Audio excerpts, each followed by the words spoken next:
Preparation of soil. The preparation of soil is the first step before growing a crop. तो सबसे पहले हम मिट्टी को तैयार करते हैं. One of the most important tasks in agriculture is to turn the soil and loosen it. सबसे इम्पॉर्टेंट काम जो एग्रीकल्चर का है जिसमें हम मिट्टी को खोद के उसको ढीला करते हैं. This allows the roots to penetrate deep into the soil, जिससे उसकी जड़ें जो हैं मिट्टी में ज़्यादा धंस जाती हैं, गहरी चली जाती हैं. The loose soil allows the roots to breathe, और जो ढीली मिट्टी होती है उससे जो जड़ें हैं वो सांस ले पाती हैं easily, even when they go deep into the soil, जबकि वो काफ़ी अंदर ज़मीन के जा चुकी होती हैं. Why does the loosening of soil allow the roots to breathe easily? ये जो हम लूजनिंग कर रहे हैं सॉइल की, ये कैसे उनको सांस लेने में मदद करती हैं? क्योंकि जो उसके बीच में स्पेसेस होती हैं उसमें हवा आ जाती है और प्लांट्स जो होते हैं उसमें वो सांस ले सकते हैं. हमारी तरह प्लांट्स भी सांस लेते हैं रात के टाइम, रेस्पिरेशन करते हैं. दिन में वो फोटोसिंथेसिस करते हैं, रात में रेस्पिरेशन के दौरान हमारी तरह वो ऑक्सीजन लेते हैं और कार्बन डाइऑक्साइड बाहर छोड़ देते हैं. ये काम दिन में भी होता है लेकिन फोटोसिंथेसिस ज़्यादा होता है सूरज की रोशनी में. The loosened soil helps to the growth of earthworms and microbes present in the soil. ये जो ढीली हुई मिट्टी है उसमें बहुत सारे केचुए और छोटे छोटे जो माइक्रोब्स यानी कि कीटाणु होते हैं जो कि सॉइल में होते हैं वो भी ग्रो करते हैं. These organisms are friends of the farmer since they further turn and loosen the soil and add humus to it. और ये ऑर्गेनिजम्स, ये जो जीवाणु हैं, ये दोस्त होते हैं किसानों के, क्योंकि ये और भी मिट्टी को ढीला कर देते हैं और उसमें ह्यूमस जो होता है वो पार्ट होता है जैसे जो रॉटन यानी सड़े हुए पत्तों का या उसका जो घास फूस है या मरे हुए जो एनिमल्स या जो छोटे छोटे कीटाणु जो धरती में रहते हैं, तो वो सब मिलके जब वो जो रॉट करते हैं तो ह्यूमस बनती है, तो उससे जो है ज़मीन उपजाऊ होती है. You have learnt in the previous classes that soil contains minerals, water, air and some living organisms. पढ़ चुके हैं आप कि सॉइल में बहुत सारे मिनरल्स होते हैं जो खनिज लवण हैं, इसके अलावा पानी, हवा और कुछ living organisms. In addition dead plants and animals get decomposed by soil organisms. इसके अलावा जितने भी ये सॉइल ऑर्गेनिजम्स हैं ये मरे हुए प्लांट्स और एनिमल्स को डिकम्पोज यानी उनको तोड़ देते हैं उनके छोटे कंपोनेंट्स में. In this way various nutrients held in the dead organisms are released back into the soil. इसकी वजह से जो बहुत सारे न्यूट्रिएंट्स यानी कि जो उनके भोज्य पदार्थ हैं प्लांट्स के लिए वो वापस जो है ज़मीन में मिट्टी में चले जाते हैं, इन सब से जो रिलीज़ होते हैं डेड ऑर्गेनिजम्स से. These nutrients are again absorb by plants, और ये न्यूट्रिएंट्स वापस प्लांट्स के द्वारा सोखे जाते हैं. Since only a few centimeters of the top layer of soil supports plant growth, turning and loosening of soil brings the nutrient rich soil to the top so that plants can use these nutrients. अब क्योंकि जो मिट्टी की कुछ ही तह जो होती है, कुछ सेंटीमीटर लेयर जो होती है वही मदद करती है प्लांट्स को ग्रो करने में, तो इसलिए जब हम मिट्टी को उलट पलट देते हैं और ढीला कर देते हैं तो जो न्यूट्रिएंट में रिच सॉइल है वो ऊपर आ जाती है और प्लांट्स उनको यूज़ कर लेते हैं. दस turning and loosening of soil is very important for cultivation of crops. इसलिए ये सब जो एक्टिविटी है वो बहुत ही ज़्यादा इम्पॉर्टेंट है. आप जानते हैं कैसे किया जाता है इसको, या तो आप जो है इसको खेतों में हलों के द्वारा और बैलों के द्वारा, और या फिर आजकल जो है ट्रैक्टर के द्वारा. So the process of loosening and turning of the soil is called tilling और प्लोइंग. इसको हम टिलिंग या प्लोइंग यानी कि जोतना कहते हैं. This is done by using a plough, जो कि एक हल की मदद से किया जाता है.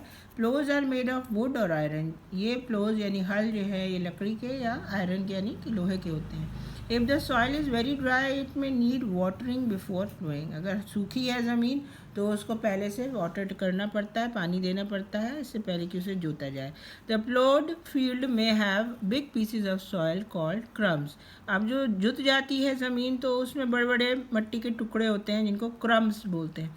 It is necessary to break these crumbs with a plank. और उनको एक जो मिट्टी का एक जिसको बोलते हैं पटेला टाइप का, उससे जो है इनको तोड़ना ज़रूरी है.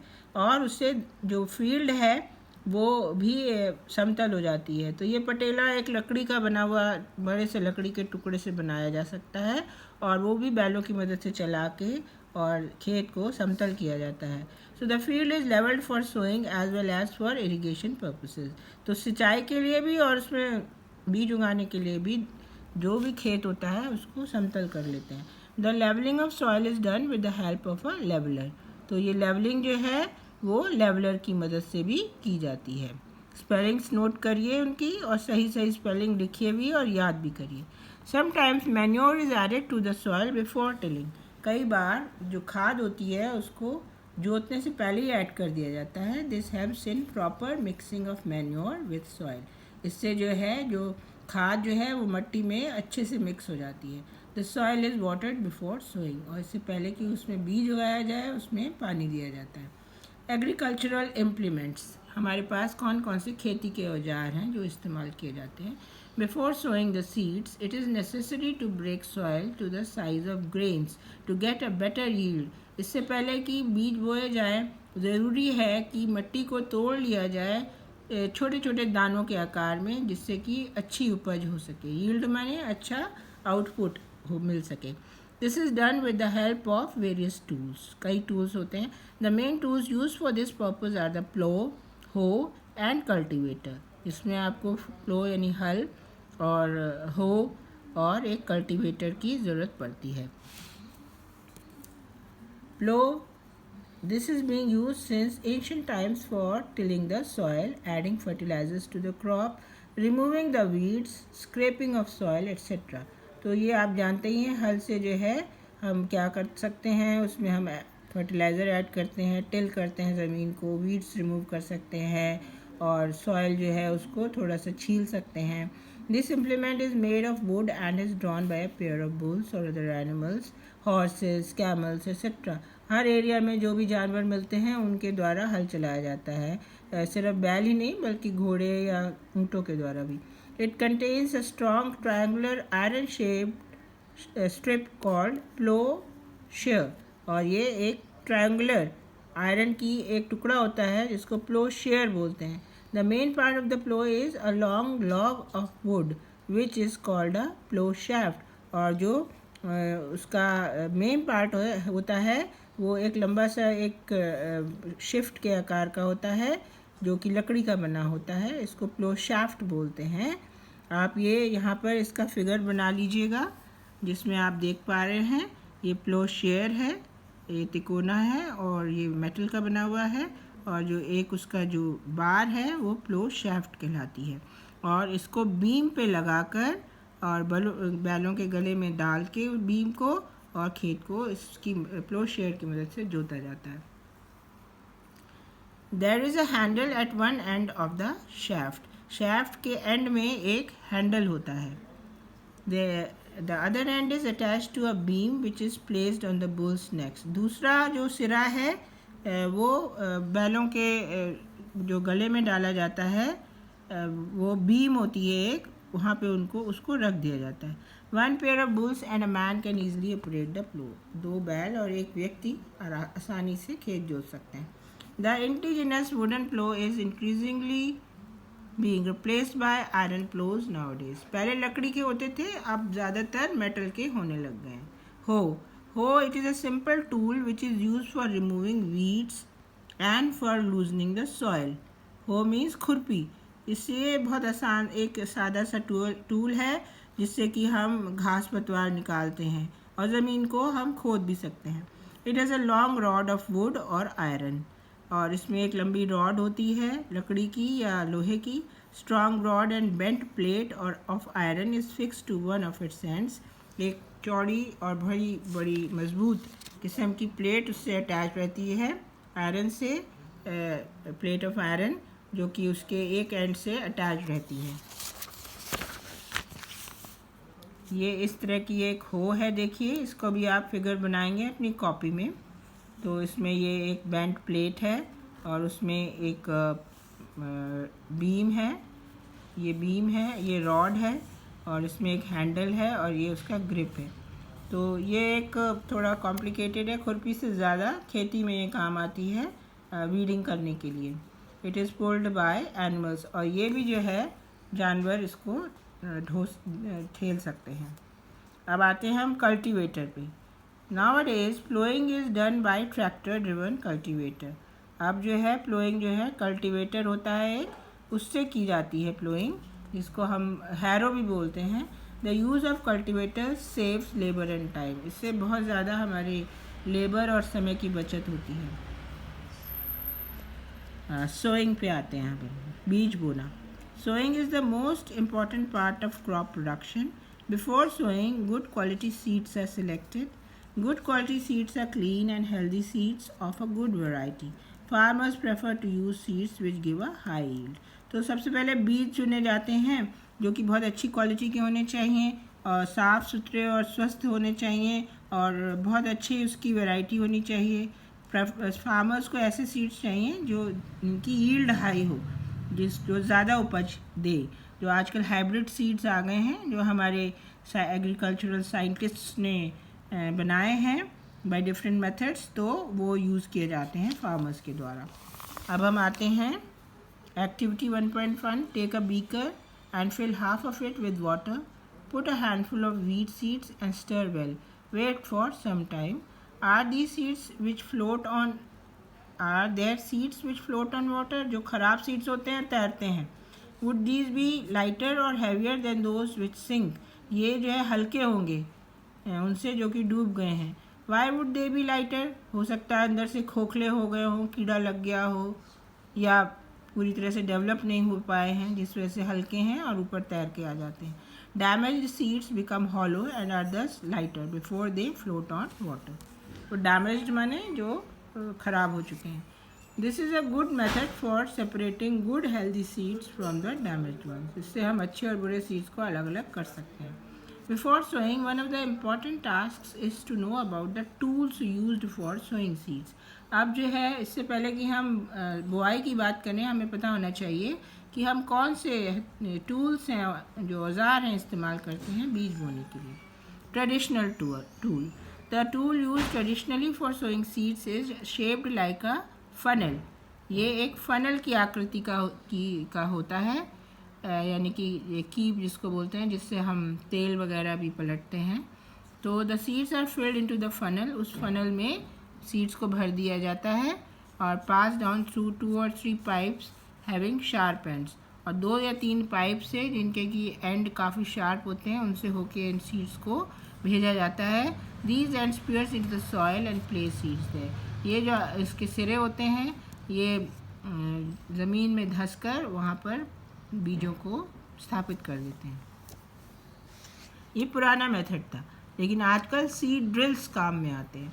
Nowadays the seed drill, ये इस तरह के होते हैं, ये is use for sowing with the help of tractors. Tractors की मदद से आसानी से सीड ड्रिल से जो बीज हैं वो बो दिए जाते हैं।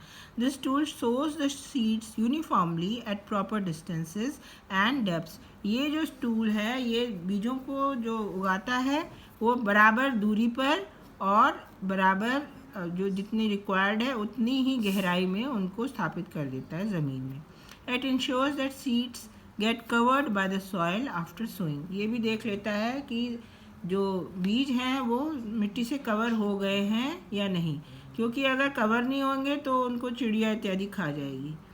This prevents damage cause by birds. Sowing by using a seed drill saves time and labour.